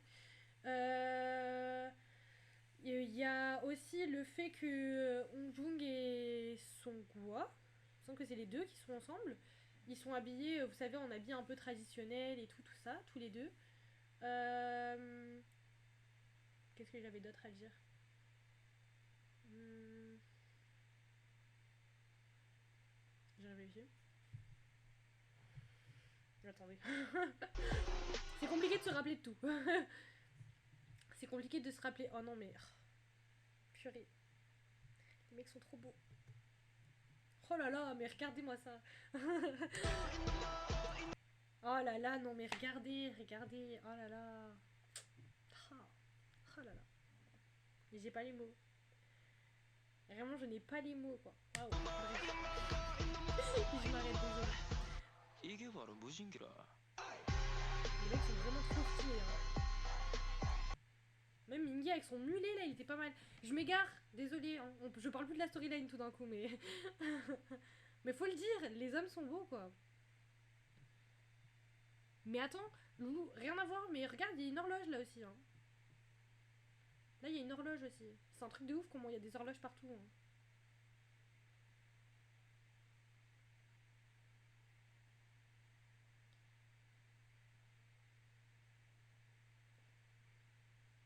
D'ailleurs, il me semble que le fait que ça soit aussi un peu le chaos et tout, vous voyez, là vraiment dans la classe et tout, était mal la classe d'ailleurs. Hein. C'est vraiment le chaos un peu partout et tout, ça. J'avais vu une théorie qui disait que ça montrait bien que il y a un chaos dans l'univers vu que le chromeur il s'est cassé. Les chats. Oh non, ça me fume. Oh non, ça me fume.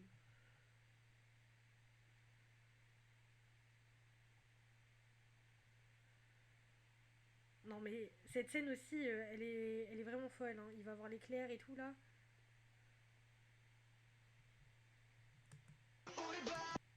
Non mais regardez l'éclair là. Non vraiment, je vous jure, c'est hyper important.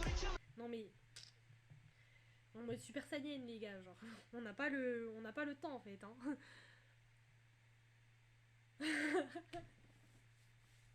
C'est vrai, ça c'est vrai, c'est vrai, c'est vrai. Il y a la scène inversée là de Yoshi, on sait pas c'est où là, avec son morceau de pain. D'ailleurs c'est intéressant parce que vous voyez là, la scène ici, éclair, ils sont tous ensemble. Hein. Il n'y a pas Yosang avec eux, logique du coup au vu de l'histoire. Il n'y a pas Yosang avec eux, il y a l'éclair. Yosang en fait il est hyper loin, enfin hyper loin. Il est loin de tout ça, il voit ce qui se passe. Il voit l'éclair, genre en mode il voit ici, tu vois. Après bon, il va les rejoindre, vous avez capté. C'est pareil aussi, c'est important. Yosang, comme je vous ai dit au tout début, Yosang c'est un personnage super important. Là en plus le fait qu'ils soient mis de côté parce que forcément ils sont pas dans la même dimension et que dans le clip ils soient représentés de loin en train de voir ce qui se passe quand même, c'est important. Putain, il est où Yosang avec sa mie de pain là? C'est fou de dire ça.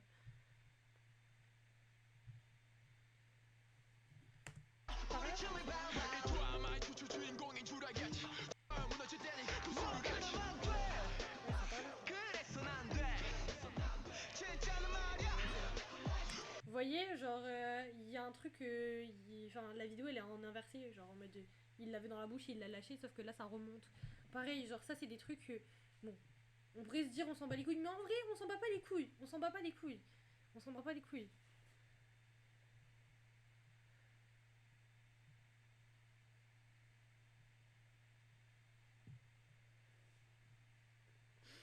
D'ailleurs, ça c'est fou que t'en parles, ça c'est fou que t'en parles du comeback où il y a Bounty dedans, genre Outlaw.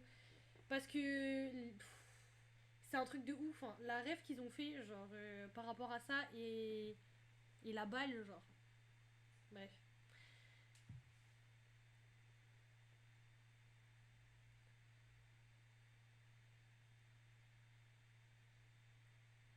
Ouais, c'est vrai, c'est vrai, c'est vrai, c'est vrai, c'est vrai. Là, il est en noir alors qu'après, il est en blanc. C'est vrai, mais j'avais pas vu. Et j'avais pas vu. Non, c'est vrai, c'est vrai. Ouais, c'est vrai, c'est bizarre ça. C'est bizarre ça. C'est vrai, et... Sachant que il y a un truc comme ça aussi. Quand est-ce que je me suis dit qu'ils étaient en noir et ils finissent en blanc ou un truc comme ça? Ou inversement, je sais plus, qu'est-ce que je me suis dit? Je sais plus ce que je me suis dit. Purée, c'était hier là, j'ai regardé. Qu'est-ce que j'ai regardé d'ailleurs hier? Je réfléchis, attends. J'ai regardé un clip hier et je me suis dit la même chose. Il y avait un délire de. Ils sont en noir et ils finissent en blanc. Je chercherai plus tard, je viendrai t'en parler. Mais. Et d'ailleurs, du coup, je viendrai en parler aussi du comeback de Outlaw. Tout à l'heure, j'ai vu un truc. À deux doigts de le rajouter dans, notre, dans notre dossier, je te le dis. J'ai vu un truc par rapport au bal et tout. En fait, j'ai trop de choses à dire. J'ai trop de choses à dire, je viendrai en parler après. Mais bref, du coup, tout ça pour dire délire de gravité, je sais plus où je me suis arrêtée. En tout cas, il y a beaucoup de choses à retenir dans le clip. Franchement, j'ai trop hâte de vous parler des éclairs. Des éclairs et de comment le chromeur il fonctionne. Ça va être intéressant, mais au vu de ce qui se passe après, en vrai, je me dis que j'en parlerai peut-être au prochain live à la fin, quand on aura fini de lire les diaries. Au moins juste avant celui de Crazy Form. Parce que du coup, les prochains diaries, ce sera celui de l'EP Movement et l'EP Outlaw. Donc je pense que c'est une bonne idée de après parler de comment fonctionne le chromeur en fait. Parce qu'après, dans l'EP Will, on va avoir besoin de toutes ces connaissances en fait. On va avoir besoin de tout ça parce que bah, vous verrez quoi. Genre c'est vachement utilisé et tout ce que tout ce qui est par rapport au chromeur. Je réfléchis. Ah ouais. Je réfléchis. Est-ce qu'on regardait on va regarder C'est My Name aussi parce que comme c'est la fin de tout ça là. My Name. C'est la fin du diary et tout. Au moins on pourra relever un peu tout. On aura Si vous voulez. Attendez.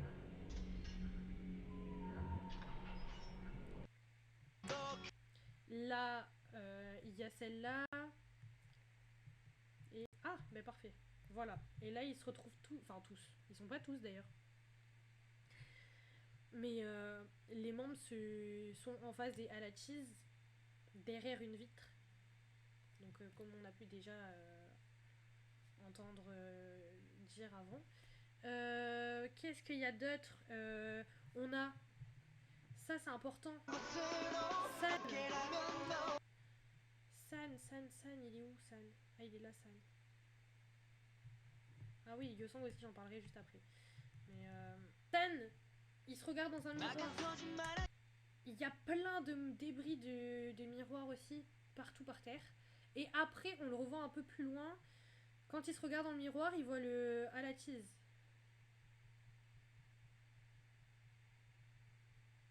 Bon, je sais plus, mais c'est vers la fin. Bon, bref. On a vu le clip, vous devez vous en souvenir, je pense. Ensuite, au tout début aussi, la scène avec Yosang et Songwa. Voilà. La fameuse scène où ils se retrouvent face to face. Littéralement, on le revoit, je crois, aussi à la fin. Voilà. Tellement de choses, en fait, je sais même plus quoi dire, genre. Oui, il est ghetto, hein. Désolée de dire ça, mais il est là, il monte sur des tables, c'est tout rouge. Il est ghetto, le mec, hein. Non, franchement, le mec est ghetto dans la scène. Ça aussi, comme je vous ai dit, les miroirs, ça va être important. Important. Je peux pas vous donner d'explication parce que moi-même je l'ai pas, mais les miroirs sont importants. En fait, ça me fume parce que comme tout n'est que théorie, je suis toujours là en mode bah ouais, les miroirs sont importants, mais bon. Non mais oui, il est louche depuis le début, le gars, genre Théma, le mec est bizarre. il est debout sur une table un peu accroupi, c'est tout rouge autour de lui, plus personne n'est dans la salle, genre enfin, le mec est louche, je sais pas. Ok, cette salle là aussi ça va être important. Comment elle est faite et tout ça. Faut essayer de se rappeler d'un peu tout. Normalement, c'est censé être une des salles du coup du musée d'art, parce que dans la logique, on est à ce moment-là de l'histoire. Je réfléchis. On est à ce moment-là dans le MJ, mais du coup, ça va être un. Même le fait qu'on rentre dans l'œil de Songwa et qu'on en ressort finalement, ça c'est important aussi. Faut en retenir, ils remettent souvent, très très souvent même, ce genre de scène, je sais pas comment on peut appeler ça, mais bref, ce genre de scène où il y a un œil, on zoome dedans, ou on sort de l'œil, tout dépend ce qu'ils veulent sur le moment. Non mais vraiment, hein, il inspire tellement pas confiance. Oui, le gars est tellement ghetto, il a un regard bresson, il est dans le noir, les lumières sont rouges, enfin, il est tout seul en plus, il est assis sur une chaise, il regarde mal. Enfin, wesh, calme-toi mon ref. Vraiment, nous on est là, on est en détente. Toi t'es là, t'es énervé dans ton coin, on sait pas pourquoi même. Le mec est fou, hein, vraiment. D'ailleurs, retenez, hein, Wu-Yang il est fou. Retenez aussi bien ça que Yosang est important. Genre vraiment, Wu, il est fou du. C'est le fou du bus hein, pour moi. Vraiment, je suis abattue, vraiment, je sais pas.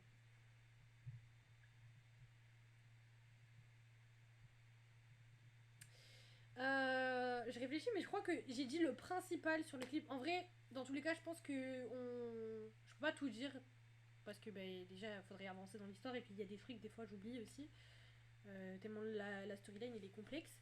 Et puis en avançant, on reviendra certainement sur des MV pour montrer certains passages parce que des fois faire des liens, etc. Donc au pire, même si j'ai pas tout dit là tout de suite maintenant, le plus important c'est que vous voyez le lien avec le diary qui est clair quand même parce que Dieu-Sang il est enfermé, on voit Ala Songwa qui est en réalité Songwa du coup sur le moment, mais juste habillé à la tease, venir le sauver. Qu'est-ce qu'on voit d'autre? On voit, on entend et on voit les tables avec les machines à écrire, on entend comment on appelle ça là? Le code Morse. Voilà. Bref, en tout cas, on voit la plupart des choses qui sont dites dans le diary. Donc ça correspond bien. Du coup, si on suit notre logique actuelle, et on compte pas Dreamers parce que je vous en parlerai un autre jour, pour le moment, la storyline, ça fait le diary film et Inception. Donc là, c'est le début de l'histoire. Firework. Déjà Vu. Turbulence. The Real. Et Semanine. Voilà. Ça va être l'ordre. La prochaine fois, je pense que, ou celle d'après peut-être même, je viendrai parler de Eternal Sunshine, mais pas aujourd'hui. Pas aujourd'hui, ça va faire beaucoup trop. En plus, ça fait quoi? 2h26 de live. Ça fait beaucoup. Ça fait trop de choses pour vous. Ça fait trop d'éléments. Là, c'est beaucoup déjà. On a bien avancé, en vrai. En vrai, de vrai, on a bien avancé. Je peux enlever mon casque d'ailleurs. Et je pense que c'est pas mal. C'est pas mal, c'est pas mal. Vous avez un gros début de l'histoire là en plus. Hein. La prochaine fois, on partira sur du coup Movement, je vous ai dit, et Outlaw. C'est vraiment ma partie préférée, je crois, de la storyline. Je crois que c'est vraiment ma partie préférée. J'aime trop cette partie-là de l'histoire. C'est trop cool. C'est la baston et tout, c'est trop cool. Non, mais du coup, enfin, si vous avez déjà vu dans la logique Guerilla et Bounty, vous savez que c'est la rébellion, quoi. C'est la rébellion, donc du coup, j'aime trop. Ça va être trop cool, j'ai hâte. Et voilà. En vrai, c'est pas mal, hein. C'est pas mal. Attendez, je vous remets en plan comme ça. C'était un live fort sympathique. J'espère que vous avez à peu près compris tout ce que j'ai dit. Parce que vraiment, ça part tellement dans tous les sens que quand on n'a pas toutes les bases et que en plus moi j'ai pas mes explications super claires, c'est un peu compliqué. Mais j'espère quand même que ça a été pour vous. Et ouais, trop bien. Vraiment j'ai hâte. J'ai trop hâte. Et voilà. Voilà, c'est pas mal hein, déjà. J'ai plus d'eau, je voulais boire mais... La crise. Bref, en tout cas, j'ai hâte. Le comeback qui va arriver en février, là, prochainement. Et j'ai trop hâte. Je suis tellement hype. Les sons et tout, là, j'ai hâte de tout. J'ai hâte de tout. Je crois que c'est vraiment le comeback où je suis le plus hype même depuis que je suis dans la K-pop, je crois. Honnêtement, j'ai jamais été autant hype que là. Donc voilà. Ça va être trop bien. Ça va être trop bien. Et bien sur ce, je vous fais des bisous. Ce fut un plaisir. Ce fut un plaisir. Et vous, franchement, vous avez été des vaillants d'arriver jusqu'à là. Hein.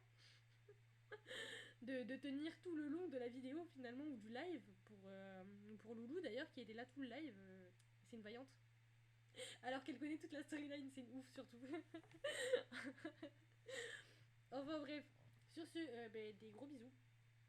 Des gros bisous et je pense que je referai un live peut-être dans la semaine, hein, parce que là on est jeudi en vrai. Peut-être samedi. Samedi peut-être, ouais. Bref. Peut-être à samedi du coup. Des bisous.